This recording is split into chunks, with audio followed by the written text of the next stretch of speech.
Hello students, here is the question. Let A and B be two non-zero vectors perpendicular to each other and mod A is equals to mod B, and if mod of A cross B is equals to mod of A, then the angle between the vectors A plus B plus A cross B and A is. So we know mod A is equals to mod B and mod of A cross B is mod A. So we know mod of A cross B is mod B, and we know to find the angle between the two vectors we can use the dot product of two vectors as a vector, which is the vector given to us, this smaller vector over here, and capital A vector is the expression that it is given, that is the addition of A, B and A cross B.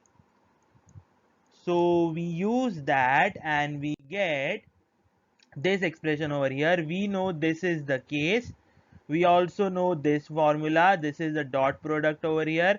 And we also know that A dot A is equals to A square because they are the same vector. A dot B is 0 because the angle between these two vectors is pi by 2, which is 90, and cos 90 is 0. So this becomes 0, and A cross B is a vector perpendicular to both these vectors, and we know if we take a dot product of A with this vector, the answer is also going to be 0 because the angle between these two vectors is 0. And the modulus of A, let's take it to be A, so there is A over here.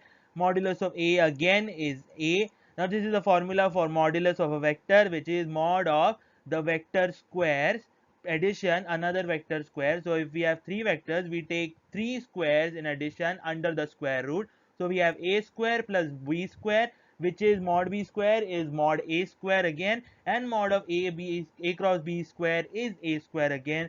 So we use that value, we get this, and we get cos theta to be 1 by root 3, and we can find out the phi that, or the phi that we considered over here, to be equal to cos inverse 1 by root 3.